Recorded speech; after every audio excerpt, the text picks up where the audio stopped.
Good morning, everyone. My name is Chiara Ferraris.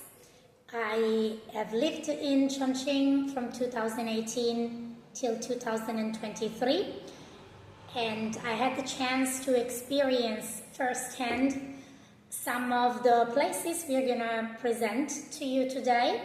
I was working as head of the cultural office at the Consulate General of Italy in Chongqing, and as such I had the opportunity to also meet the people involved in the renovations of these institutional or industrial buildings, and sometimes work with them on events.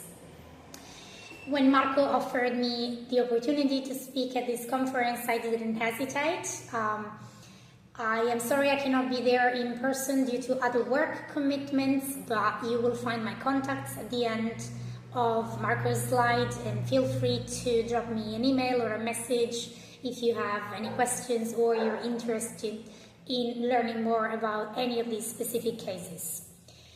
The common points among our 5 case studies are a few. I would say 3 main points. First of all the buildings and their renovations and their new destinations were influenced by nature, by the city's very peculiar topography. Chongqing is built on the confluence of 2 rivers on very steep hills. Furthermore, the history of Chongqing influenced these buildings. It was the capital of Chongqing during World War II, therefore some of the buildings were built when the capital and the government institutions were moved to Chongqing. Some others are more recent buildings, influenced by the fact that after the reform and opening up, Chongqing became a very important center in China for heavy industry, machinery, and automotive.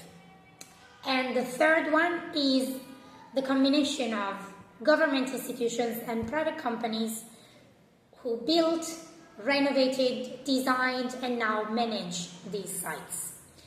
3 of them are former industrial sites, such as Tasbat 2, which is already 10 years old, is a very commercial space these days and focuses very much on lifestyle and entertainment, and has become a popular tourist destination and a popular filming location in the city.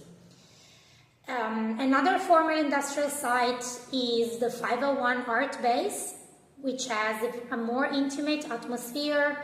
It's less known by tourists and more visited by local people and by the community of artists around the area. We are very close to the site of the Sichuan Academy of Fine Arts, and many artists turned these industrial buildings into their workshops. Finally, we have Liquid Workshop in a former pump factory. Very different vibe, very different venue. It's a trendy place where young people hang out. It has cocktail bars, craft beer bars, but also like a live stage. But it was also used by the government to house, for example, the Chongqing International Design Award. The 4th site is the former French hospital, which was built at the beginning of the 20th century.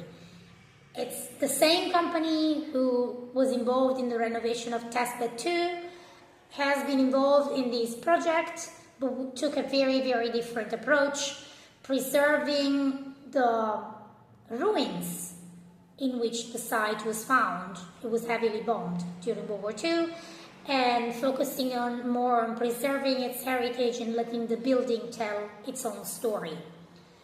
The last case studies we examine is Changjiahui, former transportation mean. It was a cable car used by local people to go from one side to the other of the city, and now it has become a very popular scenic spot.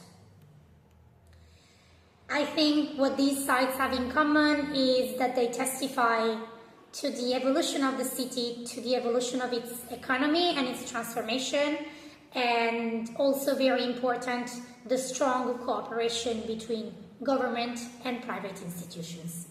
Thank you very much. I'll let Marco continue, and again, if you have any questions, you want to know more about any of these sites, feel free to reach out to me. Bye!